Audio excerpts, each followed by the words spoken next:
2024 के चुनावों में लगभग कुछ ही दिनों का समय रह गया है और अब लगातार जो विपक्षी पार्टियां हैं तैयारियां कर रही हैं 2024 के चुनावों की।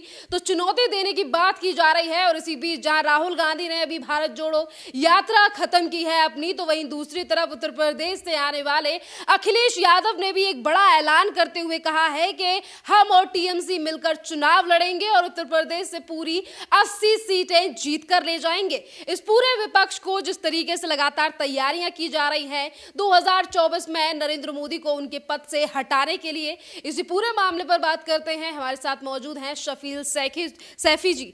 सैफी जी, 2024 के चुनावों में लगभग कुछ ही महीनों का समय रह गया है। बीजेपी अपनी तैयारी कर रही है, मोदी जी अपने कामों में लगे हुए हैं, पर विपक्ष जो है वो एकजुट होकर ये कह रहा है कि 2024 में सत्ता परिवर्तन होने वाला है। देखिए, विपक्ष अखिलेश यादव जी हों चाहे उसमें और अन्य दल हों, मुंगेरी लाल के हसीन सपने देख रहे हैं। तो मुंगेरी लाल के हसीन सपने देखने में कोई बुराई नहीं है। नरेंद्र मोदी जी ऐसे देशभक्त प्राइम मिनिस्टर हैं जो आज की डेट में उन्होंने इतना अच्छा कार्य किया है। मैं चैलेंज देता हूं अखिलेश जी आपको, आप अगर 4 सीट से ज़्यादा लेकर के आए उत्तर प्रदेश के अंदर, मैं राजनीतिक छोड़ दूंगा और आप जितने मर्जी का मेरे से वो लगा लो कि देश के प्रधानमंत्री हर किसी के दिल में बस चुके हैं और उत्तर प्रदेश के चीफ मिनिस्टर योगी आदित्यनाथ इतना अच्छा लोगों के दिलों में बस चुके हैं, इतना अच्छा कार्य कर रहे हैं, चाहे वो मुस्लिम हो, चाहे सिख हो, चाहे ईसाई हो, हर किसी के लिए हो अच्छा भेद। जैसे हमारे आदरणीय नरेंद्र मोदी जी ने कहा, सबका साथ, सबका विकास और सबका विश्वास, उसी को लेके योगी आदित्यनाथ जी चल रहे हैं। आदरणीय हमारे देश के प्रधानमंत्री श्री नरेंद्र मोदी जी चल रहे हैं और उसी तरह हमारे अमित शाह जी बहुत अच्छा वर्क कर रहे हैं। और इसी के साथ हमने वर्ल्ड पीस हार्मनी के राष्ट्रीय अध्यक्ष होने के नाते मैं देश के प्रधानमंत्री आदरणीय नरेंद्र मोदी जी का एक फोटो 57 का फोटो पूरे उत्तर प्रदेश में और श्रीनगर के अंदर हर घर के अंदर पहले चलाया था हमने, हर घर तिरंगा। मैं चलाऊंगा, हर घर मोदी जी का फोटो लगना चाहिए और हम हर किसी के घर पे, श्रीनगर हो, उत्तर प्रदेश हो, दिल्ली हो या और कोई जगह हो, हम वर्ल्ड पीस हार्मनी की तरफ से आदरणीय देश के प्रधानमंत्री नरेंद्र मोदी जी का फोटो बांटेंगे और उस पर लिखेंगे सबका साथ, सबका विकास और सबका विश्वास।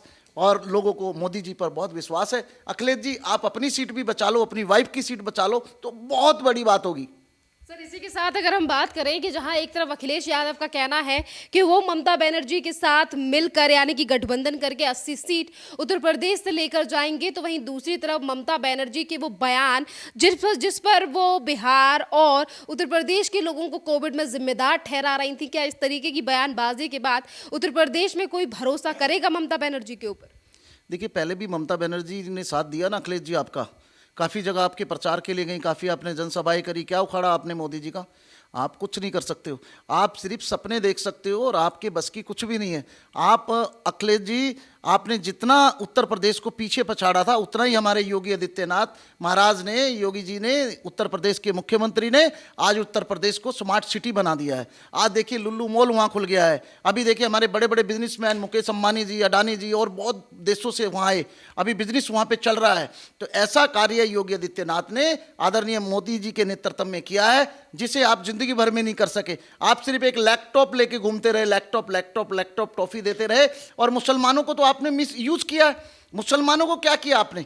अरे मुसलमानों का असली रहनुमा, असली हमदर्द नरेंद्र मोदी है, जिसने 3 तलाक का काम किया, जिन्होंने लोगों की मदद की, जिन्होंने हज के लिए कोटा बढ़ाया। आपने कहां हज के लिए कभी दिया? मोदी जी ने अभी 2023 में आदरणीय नरेंद्र मोदी जी की सरकार ने 90% 99% ऑर्डर किया है हज कमेटियों को कि 99% मुसलमान हज पर जाना चाहिए और कोई भी एक आदमी नहीं रहना चाहिए। तो आपने क्या दिया? आपके फादर को कहा जाता था मुल्ला मुलायम सिंह, लेकिन आपने सिर्फ मुसलमानों को मिसयूज किया। मुसलमानों को असली हक दिया है तो वो नरेंद्र मोदी ने दिया है, योगी आदित्यनाथ ने दिया है, अमित शाह ने दिया है। आप झूठ बोलते हैं। अब उत्तर प्रदेश की जनता, इस देश की जनता समझ चुकी है कि आप मुसलमानों का यूज करते हो। मुस्लिम वोट आपको नहीं पड़ने वाली है। मैं फिर एक बार कहता हूं, आप तो क्या ममता बनर्जी, क्या सारा विपक्ष एक हो जाना।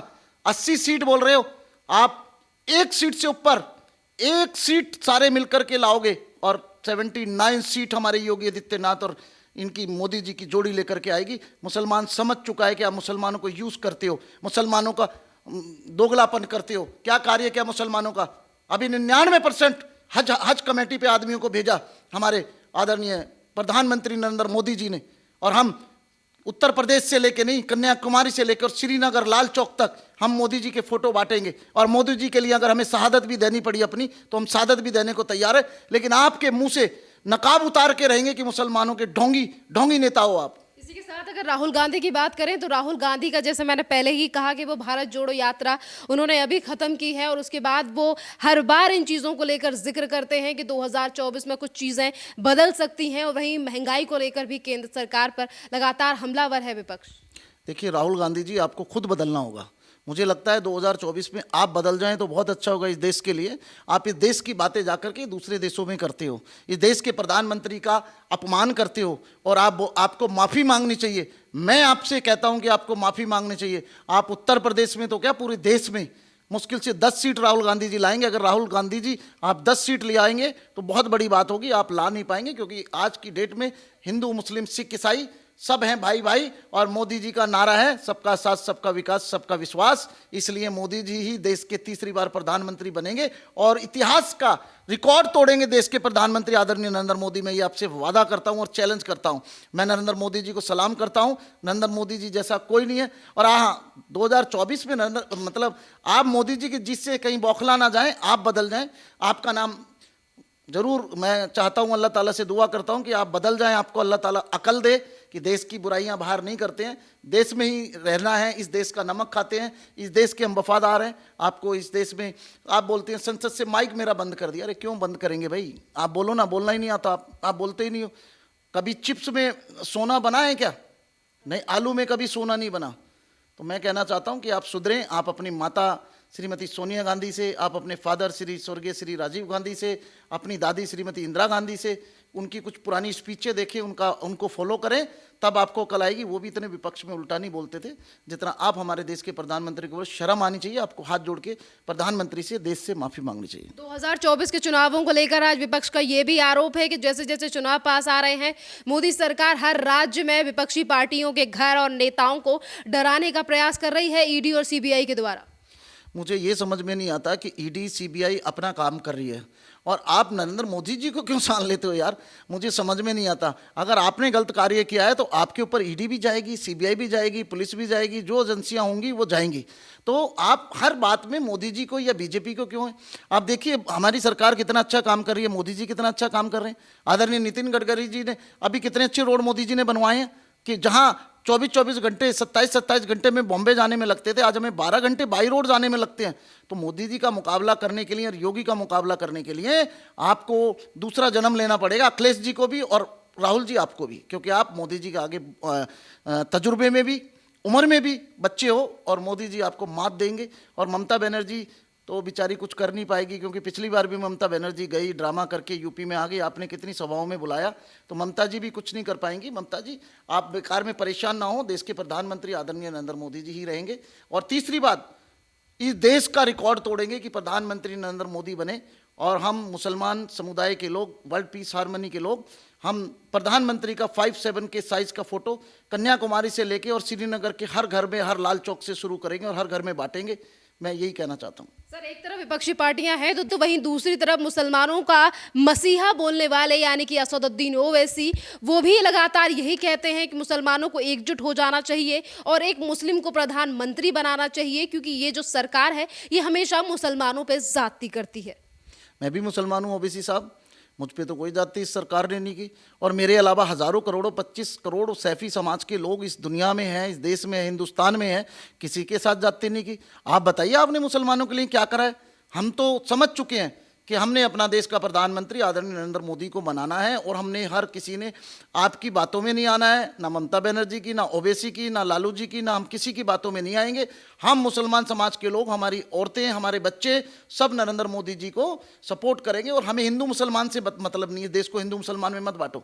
नरेंद्र मोदी जी देशभक्त आदमी हैं, देश के लिए कुछ करना चाहते हैं, देश के लिए मरना चाहते हैं, देश के लिए जीना चाहते हैं, देश के लिए कुछ करना चाहते हैं। तो हम लोग समझ चुके हैं, आपकी हमें ज़रूरत नहीं है हिमायत की। मैं मुस्लिम हूँ, मैं नरेंद्र मोदी जी को छाती ठोक के मैं वोट दूंगा, मेरी फैमिली वोट देगी, मेरे हज़ारों करोड़ों वर्ल्ड पीस हार्मनी के कार्यकर्ता बीजेपी को वोट देंगे, जिससे हमारा कुछ करा जाए, करके दिखाए।